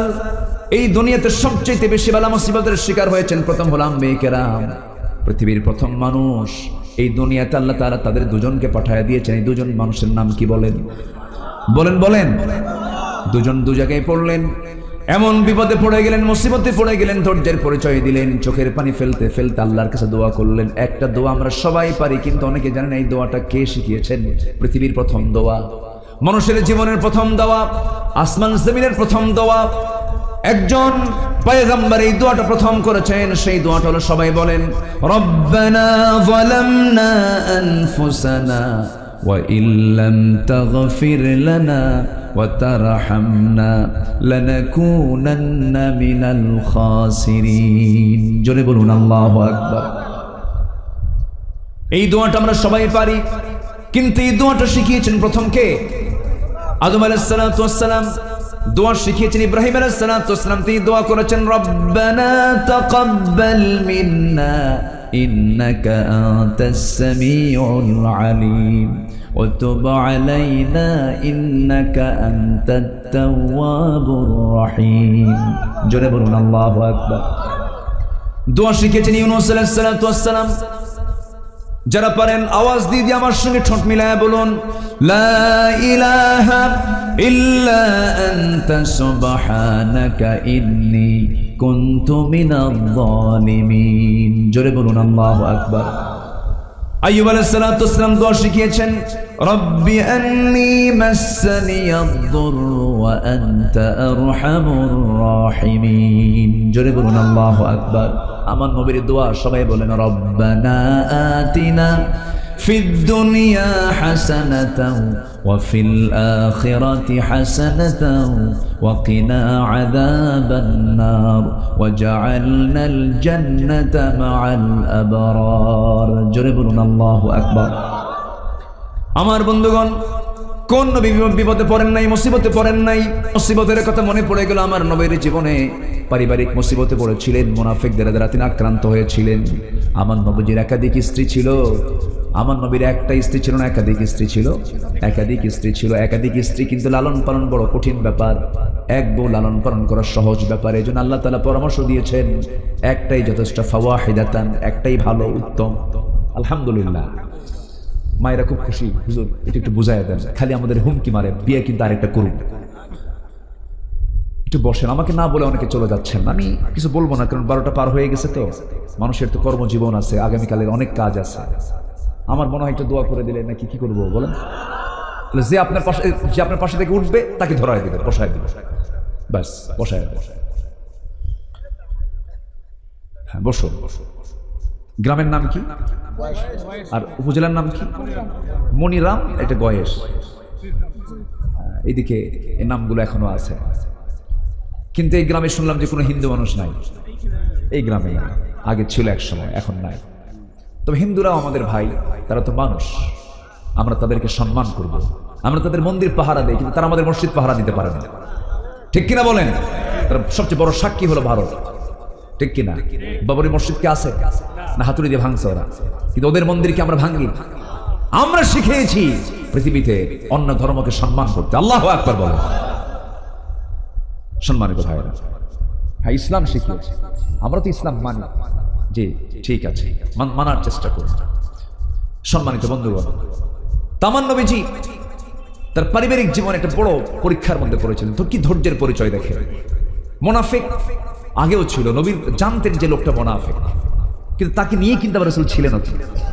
আজকের সমাজে মুনাফিক মনে হয় নাই, তবে মনিরামপুরে নাই। মনিরামপুরে মুনাফিক আছে, মারাত্মক ভয়ঙ্কর এরা। এদেরকে চেনা খুব মুশকিল। এদের কথা হলো ফেরেশতার মতো, খুব সুন্দর কথা বলে। যারা বেশি সুন্দর কথা বলে তাদের কথার মধ্যে রহস্য থাকে। আর দেখবেন কিছু কিছু বুড়া চাচা আছে, কিছু মুরব্বী আছে, একদম সামনে যা পায় তাই মেরে দেয় একদম, কিন্তু লোকটা ভালো আছে না বলেন তো? আচ্ছা, সোজা কথা এক মুখে হয়, সোজা কথা কি একদিকে হয়, আর সুন্দর কথা নানান দিকে হয়। তবে হ্যাঁ, কথা সুন্দর করেই বলা উচিত। অকুলু লিন্নাসি হুসনা, সুন্দর করে কথা বলা উচিত, তবে মুনাফিকরা এই সুন্দর কথার নামে তারা প্যাঁচ লাগায় দেয়। আমার নবীজি বনু মুস্তালিক থেকে ফিরে আসতেছিলেন। নবীজি কোনো সফরে গেলে বউকে রেখে যেতেন না, বউকে সাথে নিয়ে যেতেন, কারণ বউ হলো ইমানের পাহারাদার। বউ ইমানের কি পাহারাদার, বউকে সাথে নিয়ে চলবেন। আপনি মার্কেটে গেছেন, বাইরে গেছেন, বাজারে গেছেন, পাশে বউ আছে, অন্য কোনো নারীর দিকে তাকানোর কোনো হিম্মত? এই বউরে ভয় করেন না আপনারা? এত আস্তে কেন? তাকানোর কি ক্ষমতা আছে? বউকে ভয় করেন না আপনারা? হ্যাঁ, বর্তমানে কোন আগের থেকেই আপনিও ভয় করেন, কোনো উপায় নাই। ভয় না করলে সংসারিত হবে। বউরে আমিও ভয় করি, সবাই ভয় করে। এই ভয় হচ্ছে সম্মান। এই ভয়টা কি বলেন তো? সম্মান। বউকে না সম্মান করলে পরে পরিবার টিকবে না। আমার নবীজি সারা জীবন বউকে আগে খাওয়াইয়া দিয়েছেন, এরপরে রাসূল খেয়েছেন, নিজের ঘর নিজে ঝাড়ু দিয়েছেন। আম্মা জান আয়েশা বলেন, নবীর কাছে এক গ্লাস ভর্তি দুধ নিয়ে যেতাম, রাসূলকে এত জোরাজোরি করতাম, হুজুর আপনি আগে খান। রাসূল খেতেনই না, আমার দিকে ঠেলে দিয়ে বলতেন, আয়েশা তুমি শুরু করো, আমি শেষ করে দেব। জোরে কোন সুবহানাল্লাহ। মুহাব্বতটা কেন হবে না ভাই? কেন হবে না মুহাব্বত? বউ কেন কথা শুনবে না? কিন্তু আমাদের সমাজে কিছু পুরুষ আছে, পরপুরুষকে বউ দেখাতে খুব খুশি হয়, আছে কিনা বলেন? বউটা নিজের দেখাই সবাই জাতীয় সম্পদ বানায় দেয়। কি সম্পদ বানায় দেয়? R15 কি 15 এই যুবকরা কি R15 না, R15 এটার প্যাসেঞ্জার সিট হলো উঁচা আর ড্রাইভিং সিট হলো নিচু। মানে ড্রাইভিং সিট হলো নিচতলা আর প্যাসেঞ্জার সিট কি উপরতলা, দোতলা। তো প্যাসেঞ্জার সিটে বউরে বসায় দেয় উপরতলায়, আর ড্রাইভিং সিটে স্বামী বসে উপরতলায় বসায় দিল, যেন দেখতে কারো অসুবিধা না হয়। গোটা কেশবপুর, মনিরামপুর, বাগারপাড়া থেকে শুরু করে নিয়ে একদম বাগাচারা পর্যন্ত আছে না? বাগাচারা, নাভারন, বেনাপোল, পুটখালি, আরো কি খালি আছে, যাই হোক একদম সব এলাকা কুলার খালি রাখলো না, সব জায়গায় এক সকাল সন্ধ্যা ঘুরায় নিল, গোটা শহর মোহরা দিল। আবার এটাকে দেখানোর জন্য আরেকটা কৌশল আছে। সে R15 যে মানে ধোঁয়া বের হওয়ার যে একটা কি বলে, ওটার নাম কি, যে সাইলেন্সারটা থাকে, এটা আবার খুলে ফেলে এমন একটা আওয়াজ দেয়, বুঝায় আমি একখান মাল নিয়ে যাচ্ছি। যেরকম নাউজুবিল্লাহ, যেরকম নাউজুবিল্লাহ। সবাই দেখতে বাধ্য, কারণ আওয়াজ তো আওয়াজ আছে, যেখানে নজর আছে সেখানে কি হলো দেখে কৌতূহল। বিকেলের দিকে সাগরদারির মোড়ে গিয়ে কপোতক্ষ নদের পাশে মাইকেল মধুসূদন দত্তের সেই জায়গায় গিয়ে বউটাকে হলদে শাড়ি অথবা লাল শাড়ি পরায়া দিয়া, কি মোবাইল কি 16 Pro Max, বাস একটা আপডেট ভার্সনের একটা মোবাইল দিয়ে ছবি তুইলা এটাকে ডিজাইন করে, আবার বউটাকে সুন্দর করে সাজায়, মাথার চুল, কপালে টিপ, তারপরে নাকে মুখে আটা ময়দা দিয়ে প্লাস্টার, এগুলো দিয়ে সাজগুজ করে ছবি একখান তুলে ফেসবুকে পোস্ট করে দিয়ে লেখে, প্রিয় ভাইয়েরা আসুন আমার বউটাকে সবাই মিলে জামাতের সাথে দেখি। যেরকম নাউজুবিল্লাহ, যেরকম নাউজুবিল্লাহ। এই ধরনের নিচু মনের নিকৃষ্ট চরিত্রের কিছু স্বামী আছে না নাই? আমার দেশের মায়েরা ভালো থাকতে চাইলেও কিছু পুরুষ আছে ভালো থাকতে দেয়ও না, আছে না নাই?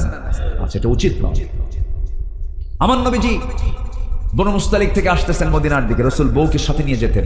উহুদের যুদ্ধে রাসূল বউকে নিয়ে গেছেন, জীবনে একটাবার হজ করেছেন, সেখানেও বউকে সাথে নিয়ে গেছেন। যেরকম সুবহানাল্লাহ।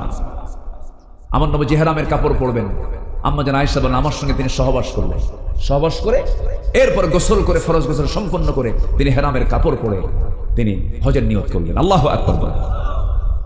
আমার বন্ধুগণ, সবর কাকে বলে এটা বুঝাতে নিয়ে এই ঘটনার অবতারণা চলে আসলো। আমার নবীজি ফেরার পথে এক সাহাবীকে দায়িত্ব দিয়ে বলেন, শোনো আমরা সবাই চলে যাচ্ছি মদিনার পথে, যদি কোনো সাহাবী বাদ পড়ে যায়, কেউ যদি বাদ পড়ে যায়, সাফওয়ান তোমার দায়িত্ব হলো বাদ পড়া সাহাবীগুলোকে তুমি সঙ্গে করে নিয়ে পরে চলে যাবে, তুমি সবার পরে পরে আসবে। কে বাদ পড়েছে? বাদ তো কেউ পড়ে না, এই বাদ পড়েছেন মিসেস মুহাম্মদ সাল্লাল্লাহু আলাইহি ওয়াসাল্লাম। আম্মা জান আয়েশা বাদ পড়েছেন। খুব চিকন মানুষ ছিলেন তিনি, কম বয়স্ক ছিলেন, প্রচন্ড ধী অনুভূতি সম্পন্ন মানুষ ছিলেন, প্রচন্ড মেধাবী মানুষ ছিলেন, সুপার কম্পিউটারের মতো তার কাস্টিং ক্ষমতা ছিল। যে কথা একবার শুনেছেন জীবনে আর সেই কথা বলেন নাই। নবীজির 6 লক্ষ হাদিস তিনি সব তার সিনায় মুখস্থ রেখেছিলেন। আম্মা জান আয়েশা ছিলেন নবী ইউনিভার্সিটির মহিলা প্রফেসর, তিনি ছিলেন। রাসূলকে যখন তখন প্রশ্ন করেছেন, সব উত্তরগুলো তিনি নিয়ে জমা করেছেন, হাদিসগুলো তিনি বর্ণনা করেছেন। আম্মা জান আয়েশা সে এত বড় দামি সাহাবী ছিলেন, আমার নবীর স্ত্রীর মর্যাদা পেয়েছিলেন। তিনি যখন আসতে নিলেন সেই বনু মুস্তালিক থেকে বাদ তো কেউ পড়েন নাই, রাসূল বাদ পড়েছেন নবীজির স্ত্রী আম্মা জান আয়েশা, তিনি বাদ পড়লেন কেমন করে? উটের পিঠে তিনি পালকিতে বসা ছিলেন, হাওদায় বসা ছিলেন। হঠাৎ করে তিনি বললেন, ও সাহাবী, আমাকে নামিয়ে দাও, হাজতের প্রয়োজন হয়েছে, আমাকে নামিয়ে দাও। হাওদা উটের পিঠ থেকে নামানো হলো, সেখান থেকে নামলেন, আড়ালে চলে গেলেন, শৌচ কার্য কমপ্লিট করলেন। শৌচ কার্য কমপ্লিট করে আসতে নিয়ে তার দেরি হয়ে গেল। এইদিকে দায়িত্বপ্রাপ্ত সাহাবী হাওদাটা ভেবেছেন মনে হয় আম্মা জান আয়েশা চলে আসছেন, হাওদার মধ্যে ঢুকেছেন। হাওদাটা হাতের মধ্যে নিয়ে আস্তে করে উটের পিঠে উঠায়া দিলেন। এখন প্রশ্ন হলো, একটা মানুষ থাকলে তো তার ওজনটা বেশি হবে, তার তো টের পাওয়ার কথা। আম্মা জান আয়েশা এত চিকন ছিলেন যে হাওদার মধ্যে থাকলেও যে ওজন, না থাকলেও সে ওজন। বাদ পড়ে গেছেন, সব চলে গেছে, কেউ নাই, কিন্তু একজন মহিলা বসে আছেন চাদর মুড়িতে। তখন আয়াত নাজিল হয়ে গেছে, পর্দার বিধান নাজিল হয়ে গেছে। কেউ নাই, চতুর্দিকে নীরব পরিবেশ, কোনো মানুষের কোনো আনাগোনা নাই। একজন মহিলা বসে আছেন দূর থেকে, দায়িত্বপ্রাপ্ত সাহাবী সাফওয়ান দূর থেকে লক্ষ্য করে দেখছেন একজন মহিলা বসে আছে চাদর মুড়ি দিয়া। কাছাকাছি গিয়ে দেখেন আমার নবীজির স্ত্রী আম্মা জান আয়েশা সিদ্দিক এখানে বসে আছেন। তিনি বলছেন, আম্মা জান কোনো টেনশন করবেন না, নবীর স্ত্রী হলো উম্মতের জন্য মা। উম্মতের জন্য কি মা, কোনো টেনশন নাই, আপনাকে পর্দার নিয়ম রক্ষা করে আপনাকে মদিনায় পৌঁছায় দেওয়া হবে। অত্যন্ত যত্নের সাথে, সম্মানের সাথে দায়িত্বপ্রাপ্ত সাহাবী তাকে মদিনায় পৌঁছায় দিলেন, নবীর ঘরে পৌঁছায় দিলেন, ঘোড়ার পিঠে করে নিয়ে গেলেন। এই কথাটা যখন মুনাফিকদের কানে চলে গেছে, মুনাফিকরা তিলও না, অসম্ভবকে সম্ভব বানায় দিয়া, অনস্তিত্বকে অস্তিত্ব বানায় দিয়ে তারা বলে ফেললো, তোমরা কি জানো গত রাতে আয়েশা একটা পরপুরুষের সঙ্গে গোটা রাত সফর করেছে, আয়েশার চরিত্র নাই। জোরে কোন, আরো জোরে, আরো জোরে। এই জাতীয় কল্পিত কাহিনী নাটক রচনা করার মতো জঘন্য চরিত্রের মানুষ আজকের সমাজেও আছে না নাই? আসতে বলবেন না, আছে না নাই? যুগে যুগে ছিল একজন পয়গম্বর, মামলার শিকার পর্যন্ত হয়েছিলেন, জিনার মামলা খেয়ে জেল পর্যন্ত কেটেছেন। সেই নবীর নাম হলো সাইয়েদনা ইউসুফ আলাইহিস সালাতু ওয়াস সালাম। কোনো দোষ ছিল না, সম্পূর্ণ দোষ ছিল জুলাইখার, এক পক্ষপাতিত্বমূলক তার এই প্রস্তাবনা ছিল, তিনি সেই প্রস্তাবকে গ্রহণ করেন নাই, বরঞ্চ বাঁচার জন্য দৌড় মেরেছেন, রক্ষা করার জন্য আল্লাহর কাছে সাহায্য চেয়েছেন। এরপরও তার বিরুদ্ধে মামলা হলো, জেনার মামলা খেয়ে তিনি জেলখানার মধ্যে ঢুকলেন। আমার বন্ধুগণ, জেনার মামলা খেয়ে যদি আল্লাহর পয়গম্বর যদি জেলখানায় ঢুকতে পারেন, আলেমরা তো ঢুকতেই পারে, ঠিক কিনা? আলেমরা ঢুকতেই পারে। আমার বন্ধুগণ একটু মনোযোগ দিয়ে শুনুন। আমার নবীজির কানে যখন এই সংবাদ চলে এলো, বউ সম্পর্কে যখন গোটা মদিনা টক টক বানায় ফেললো, ব্রেকিং নিউজ যখন হয়ে গেল, মিডিয়া ফলো আপ হয়ে গেছে, আয়েশার চরিত্র নাই। নবীজি শোনার সঙ্গে সঙ্গে আস্তে করে এসে বলছেন, আয়েশা কিছু কথা আমার কানকে ভারী করে দিয়েছে, কেমন যেন মনে হচ্ছে। আয়েশা, আমার মনে হয় তোমার এই মুহূর্তে আমার ঘরে না থেকে বাবার ঘরে যাওয়া উচিত, বাবার ঘরে চলে যাও। বিয়ের পর একজন নারীকে মানায় বাবার ঘর না স্বামীর ঘর? বলেন, বাবার ঘর না স্বামীর ঘর? স্বামীর ঘরটাই তার জন্য মানান। সেই কথা যখন শুনতে পেলেন, আম্মা জান আয়েশার চোখের পানি ওই যে শুরু হয়ে গেছে, বন্ধ আর হলো না। তিনি কেঁদে কেঁদে বলছেন, ইয়া রাসূলুল্লাহ, একে তো আপনি আল্লাহর পয়গম্বর, আপনি আমার আবার স্বামী, অবশ্যই আমি যেতে বাধ্য হব। আপনি আমাকে যাওয়ার জন্য অর্ডার দিয়েছেন, আমি চলে যাচ্ছি। তবে একটা কথা আমি আপনাকে বলে দেই, আপনি আমাকে বিশ্বাস করছেন কিনা আমি কিছুই বলবো না, তবে একটা কথা আমি আপনাকে জানাই দিচ্ছি, আমার বিয়ের পয়গাম কিন্তু দুনিয়ার কেউ দেয় নাই, আমার বিয়ের পয়গাম দিয়েছেন আপনার কাছে আল্লাহ তাআলা নিজে। যেরকম সুবহানাল্লাহ। চিন্তা করে দেখেন, এত বড় দামি একজন মানুষ কি জাতীয় বাজে একটা অপপ্রচার চালিয়ে ফেললো। আমার নবীজির সংসার শান্তি শুরু হয়ে গেল। এখানে ধৈর্যের পরিচয় আছে না নাই বলেন? মুনাফিকদের চক্রান্ত চলবে, কিন্তু ইমানদারের ধৈর্যের কোনো কমতি রাখা যাবে না, ধৈর্যচ্যুতি ঘটানো যাবে না। আমার নবীজির রাতের বেলা ঘুম হয় না, বিছানায় চলে যান, চোখের পানিতে বালিশ ভিজে যায়। আম্মা জান আয়েশা সেজদায় পড়ে কাঁদেন, গোটা রাত চলে যায় সেজদা দিতে দিতে। বাবাও কথা ভালো করে কথা বলে না, হারে সকল দিক থেকে দুনিয়াটা ছোট হয়ে যাচ্ছে আম্মা জান আয়েশার জন্য, কিন্তু সেজদা পড়ে পড়ে কেঁদে কাকে সন্তুষ্ট করছেন? আল্লাহকে সন্তুষ্ট করছেন। আম্মা জান আয়েশা তেমন একজন নারীর নাম, যার শানে আল্লাহ রাব্বুল আলামিন একাধিক আয়াত নাযিল করেছেন, তায়াম্মুমের আয়াত নাযিল করেছেন, এবং তার চারিত্রিক সনদ আল্লাহ তাআলা নিজে নাযিল করেছেন। আল্লাহু আকবার বলেন। আম্মা জান আয়েশা বলেন, আল্লাহ তাআলা আমাকে 9টা কারণে শ্রেষ্ঠতা দান করেছেন। নাম্বার 1, আমি একমাত্র আমার নবীর জীবনে কুমারী স্ত্রী ছিলাম। 9 বছরে বধূ হয়েছি, 13 বছরে বধূ হয়ে তার ঘরে পদার্পণ করেছি। আমি জিবরাইলকে নিজের চোখে দেখেছি। আল্লাহু আকবার বলেন। আমি থাকা অবস্থায় ওহী নাযিল হয়েছে, নবীর সঙ্গে শুয়ে আছি, একই চাদরের নিচে ওহী নাযিল হয়ে গেছে। আম্মা জান আয়েশা বলেন, আমি নিজেকে ধন্য মনে করি, রাসূল তার জীবনের শেষ কথা বলেছেন আমি আয়েশা আমার সাথে। আমার ঘরে তিনি ইন্তেকাল করেছেন, আমার উরুটাকে তিনি বালিশ বানিয়েছেন। আমি নিজেকে ধন্য মনে করি, আমার নবী দুনিয়া থেকে বিদায় হওয়ার পূর্বে সর্বশেষ যে খাবার খেয়েছেন আমি আয়েশা আমার মুখের লালা খেয়েছেন। মেসওয়াক দরকার, মেসওয়াক এনে দিলাম, মেসওয়াকের আগাটা শক্ত, আমি চাবায় চাবায় নরম করে দিলাম, নরম করে নবীর হাতে দিলাম। নবী যে মুসকি এক কাশি মেরে মেসওয়াক দিয়ে মেসওয়াক শুরু না করে মেসওয়াকের আগায় আমার মুখের লেগে থাকা থুতু চুষে চুষে পান করছেন আর বলছেন, আয়েশা আমি তোমাকে দারুণ মোহাব্বত করি। আম্মা জান আয়েশা বলেন, আমি নিজেকে ধন্য মনে করি, আমার জীবনের, আমার রাসূলের জীবনের শেষ খাবার ছিল আমার মুখের লালা ছিল। রাসূল দুনিয়া থেকে বিদায় নেবেন, আস্তে করে রাসূল বলছেন, আয়েশা আমার বেলাল তো আযান দিলে মসজিদে যাওয়া দরকার, আমি একটু যাই। ওঠার জন্য চেষ্টা করলেন, পারলেন না। আমার নবী যে মাথার চক্কর মেরে পড়ে গেলেন। পড়ে যাওয়ার সঙ্গে সঙ্গে আম্মা জান আয়েশা তাকে ধরে ফেললেন, মাথায় পানি ঢেলে দিলেন। আযান হয়ে গেছে, নামাজ পড়াবে কে? রাসূল কানে কানে বলছে, আয়েশা তোমার আব্বা আবু বকরকে বলে দাও আমার মুসল্লায় যেন দাঁড়ায় এসে নামাজটা পড়ায় নেয়। মানে রাসূল বুঝায় দিচ্ছেন আমার পরবর্তী খেলাফতের দায়িত্ব গ্রহণ করবে আমার আবু বকর। আল্লাহু আকবার বলেন। নামাজ পড়াবে যে, রাষ্ট্র চালাবে সে। আমার বন্ধুগণ, আমার নবী যে শেষ পর্যন্ত বলছেন, আয়েশা আমি একটু সাহাবীদের নামাজ দেখবো, আমাকে নিয়ে যাও। জানালার কাছে নিয়ে যাওয়া হলো। রাসূল আম্মা জান আয়েশার পিঠে হাত দিয়ে ভর দিয়ে দিয়ে নামাজের দৃশ্যগুলো দেখছিলেন। আমার নবীর সেই সময় 2টা দাঁত নাই। কি 2টা দাঁত নাই, কোমরটা কুঁজো হয়ে গেছে। আমার নবী উহুদের ময়দানে দাঁত হারিয়ে ফেলেছেন, আর খন্দকের প্রান্তরে কোদাল মারতে মারতে কোমর হারায় ফেলেছিলেন। কোমর কুঁজো রাসূল, দাঁত ভাঙ্গা রাসূল দুনিয়া থেকে বিদায় নেবেন। এমন সময় হঠাৎ করে আমার নবীর বিরুদ্ধে ষড়যন্ত্র করে ইহুদিরা খাবারের মধ্যে বিষ ঢুকিয়ে দিয়েছিল, সেই বিষক্রিয়া শুরু হয়ে গেছে। সব যন্ত্রণা একসঙ্গে শুরু হয়ে গেছে, রাসূল মারা যাবেন। আম্মা জান আয়েশা তাকে ধরলেন। আমার নবীর সাহাবে কেরামদের নামাজের দৃশ্য দেখছিলেন। এমন সময় নবীর চক্ষু বেয়ে বেয়ে গড়ে গড়ে পানি পড়ছিল, চোখের অশ্রু ঝরছিল। আম্মা জান আয়েশা বলছেন, হুজুর আপনি কাঁদেন কেন? আপনার সাহাবীরা তো নামাজে ব্যস্ত হয়ে পড়েছে, কান্নার তো কোনো কারণ দেখি না।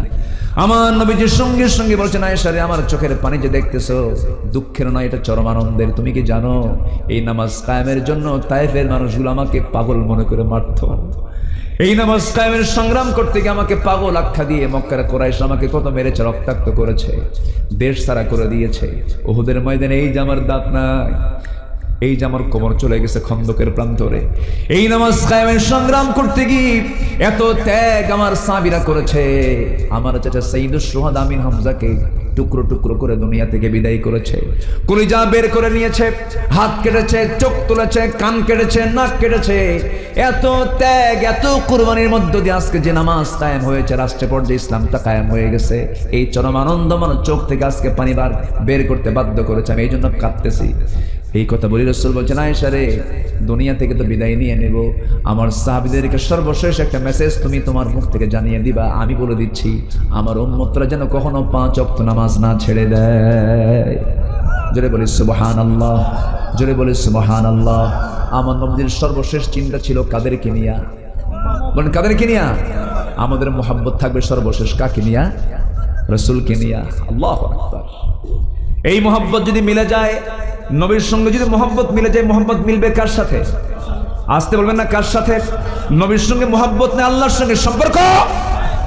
কি শর্ত জড়িয়ে দিন, ইন কুনতুম তুহিব্বুনাল্লাহ ফাত্তাবিউনি। আল্লাহু আকবার। সেই আম্মা জান আয়েশার ব্যাপারে কত বড় ষড়যন্ত্র করা হলো, কি ধৈর্যের পিরামিড তারা ছিলেন। আল্লাহর কাছে সাহায্য চাইলেন, শেষ পর্যন্ত আল্লাহর পক্ষ থেকে সাহায্য নাজিল হয়ে গেল, ওহী নাজিল হয়ে গেল। আমার নবীজি দীর্ঘ সময় ধরে কাঁদলেন, আম্মা জান আয়েশাও কাঁদলেন, দুজন কাঁদলেন, সাহাবীরাও কাঁদলেন, আর মুনাফিকরা হাসে। কিন্তু আল্লাহর আয়াত যখন নাজিল হয়ে গেছে, হে রাসূল আপনি যা শুনেছেন সম্পূর্ণ মিথ্যা, ভিত্তিহীন কথা। ইন্নাল্লাযীনা জাউ বিল ইফকি উসবাতুম মিনকুম, কোনো টেনশন করবেন না, আয়েশা আগেও যা ছিল এখনো তাই আছে। জোরে বলেন সুবহানাল্লাহ। মুনাফিকদের মুখে মাটি পড়লো। মুনাফিকদের মুখে কি বললো? মাটি পড়লো। যেমন করে এখন একটু পড়ছে মাটি, পড়েনি? আল্লামা সাঈদীর ফাঁসির রায় শুনে মিষ্টি খাইছে। তোরা কই? তোরা কই আজ? আলেমদের দুঃখে যারা সুখী হও, আল্লাহর কসম করে বলে তোরাই হলে এই জামানার মুনাফিক। সম্মানিত ভাইয়েরা, ধৈর্যের পুরস্কার কে দেন? আসতে বলুন, ধৈর্যের পুরস্কার কে দেন? তিনি একটা শেষ হাসি দিয়ে দুনিয়া থেকে বিদায় নিয়েছেন। হাসির মধ্যে উত্তর তিনি দিয়ে গেছেন, এই জমিনে আল্লাহর দিন কায়েম হবে। জোরে বলে ইনশাআল্লাহ। যদি প্রয়োজনে রক্ত দিতে হয় রাজি আছেন? জীবন দিতে হয় রাজি আছেন? জানমাল কুরবান দিতে রাজি আছেন? কারা কারা হাত উঁচু করে দেখান মুসলমান।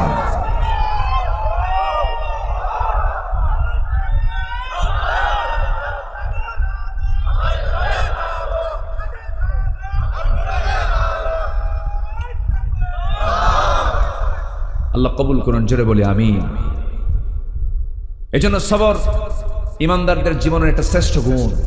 এর কিছু পুরস্কার আছে। পুরস্কারগুলো কি কিছু শোনায় দেই, শুনবেন? একটু আয়াত বলবো, বিরক্ত হবেন না তো? আল্লাহ রাব্বুল আলামিন বলেন, সবর করনেওয়ালার জন্য সীমাহীন পুরস্কার।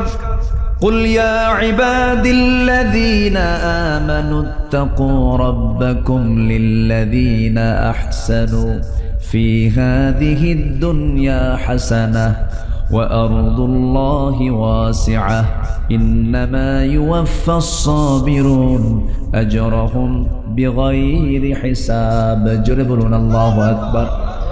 নাম্বার 2 হলো আল্লাহর সঙ্গে থাকার অঙ্গীকার। আল্লাহ তার সঙ্গে থেকে যাবেন যারা ধৈর্যশীল।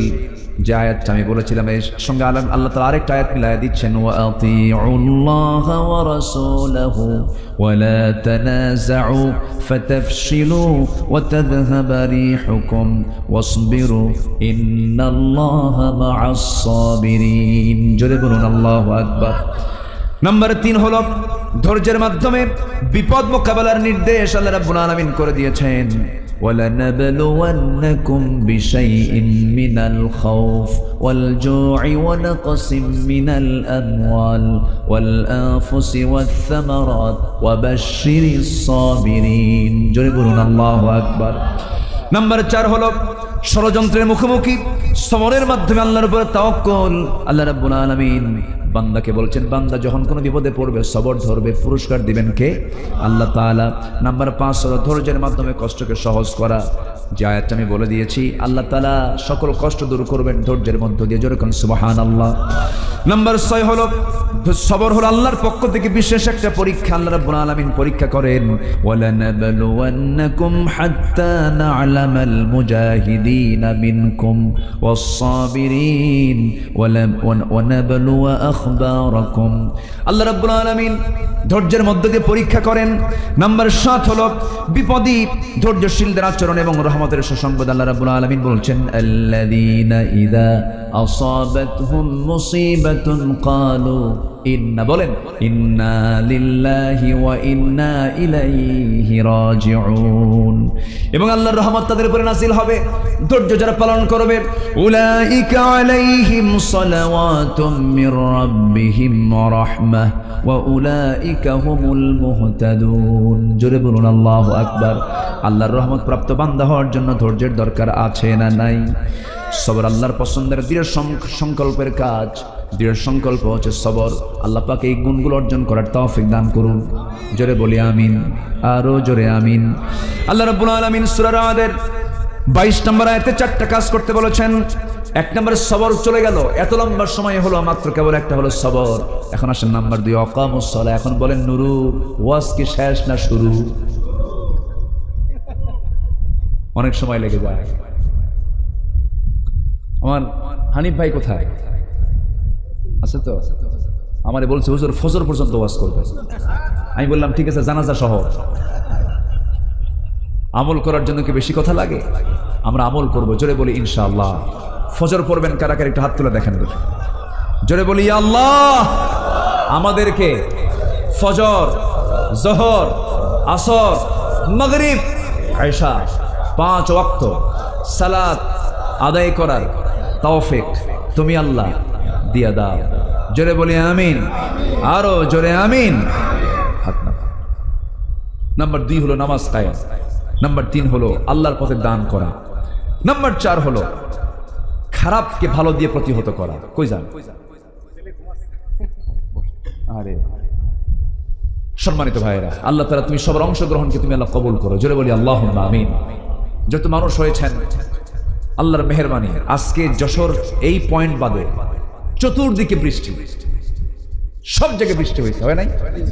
এই জায়গায় শুধু বৃষ্টিটা নাই, আল্লাহ তাআলা রহমত করেছেন, বৃষ্টিও রহমত।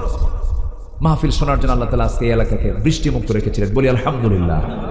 আল্লাহ তুমি মাহফিলকে কবুল করো, কমিটিকে কবুল করো, গ্রামকে কবুল করো, মসজিদের মুসল্লিদেরকে কবুল করো, আশপাশের কবরের বাসিন্দাকে জান্নাত বানায় দাও, জিন্দেগি গুনাহগুলো মাফ করে দাও। যে যেখানে আছেন সবাই আমরা বসি, আমরা কার কাছে বলেন তো? আল্লাহর কাছে চাও আল্লাহ যেন আমাদের গুনাহগুলোকে মাফ করে দেন, জোরে বলি আল্লাহুম্মা আমিন। নামাজের মতো করে বসি আমরা সবাই। কোনো কালেকশন আছে কি? চাইতে হবে, আমার চাইতে হবে, বলবো কতক্ষণ বলবো? আচ্ছা একটু বলে দেবো। আচ্ছা এই ভাই আমি দেখি নাই, উঠতেছে কে? এই ধরেন তাই, বসো বসো। আমি চাইবো না, বসেন, আমরা দোয়া করবো, একটু বসেন। চাদর দিয়েছিলেন ভিতরে, চাদর ব্যাগ ট্যাগ দিয়েছিলেন, যে যা পারি আমরা একটু দেওয়ার চেষ্টা করবো। 12টার আগে দিয়েছি, 12টার পরে একটু দিলাম। আল্লাহকে দিয়ে আল্লাহর কাছ থেকে আমরা কিছু বিনিময় বুঝে নেবো, জোরে বলি ইনশাআল্লাহ।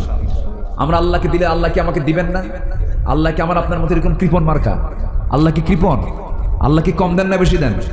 বেশি দেন না। আমরা আল্লাহকে যা দেবো আল্লাহ আমাকে তার চাইতে ডাবল দিবেন। আমরা সবাই দেওয়ার চেষ্টা করবো, জোরে বলি ইনশাআল্লাহ। ব্যাগ যাচ্ছে, যে যা পারি আমরা দেবো। দোয়ার প্রস্তুতি নিচ্ছি, সবাই বলে সুবহানাকাল্লাহুম্মা ওয়া বিহামদিকা আশহাদু আল্লা ইলাহা ইল্লা আনতা আস্তাগফিরুকা ওয়া আতুবু ইলাইকা। চিৎকার মেরে বলি ইয়া আল্লাহ, আমার জীবনে সগীরা কবীরা, ছোট বড় সব গুনাহ তুমি আল্লাহ মাফ করে দাও, মাফ করে দাও। জোরে বলুন ইয়া রাব্বাল আলামিন, ইয়া রাব্বাল আলামিন। সবে নামাজের মতো করে বসে আমরা চাইবো কার কাছে? আল্লাহর কাছে। গ্রামের যে সমস্ত মা বোনরা আছেন, আমার আলোচনা যারা শুনছেন, বিশেষ করে আমি তাদেরকে বলতে চাই, সব কিছুর আগে, সব আমলের আগে আপনার আমলটা দরকার হলো নিজের চামড়াটাকে ঢেকে সাজানো, ঢেকে রাখা, পর্দার উপরে থাকা। যে নারী পর্দার উপরে থাকবে আল্লাহ তাআলা তার জন্য জাহান্নামকে পর্দা করে জান্নাতকে আল্লাহ তাআলা উন্মুক্ত করে দিবেন। আল্লাহ তাআলা আমল করার তৌফিক দান করুন। আসুন দোয়া, আপনি দোয়া করুন, আপনি দোয়া করুন, আমি করব দোয়া। এই মিজান কই না, হানিফ ভাই কই? আপনারা আসেন, দোয়া করেন। আচ্ছা ঠিক আছে, আসেন, জি বসেন, সবাই বসেন, আমরা দোয়া করি। আমরা চাইবো কার কাছে? আমি দোয়া চাচ্ছি, সবাইকে আমার জন্য দোয়া করবেন। আলহামদুলিল্লাহ, আমি খুবই খুশি হয়েছি যে এত রাতে আপনারা সবাই এখনো বসে আছেন। কিছু ভাই দূরের মানুষ তো তারা যাবেন, এটা স্বাভাবিক।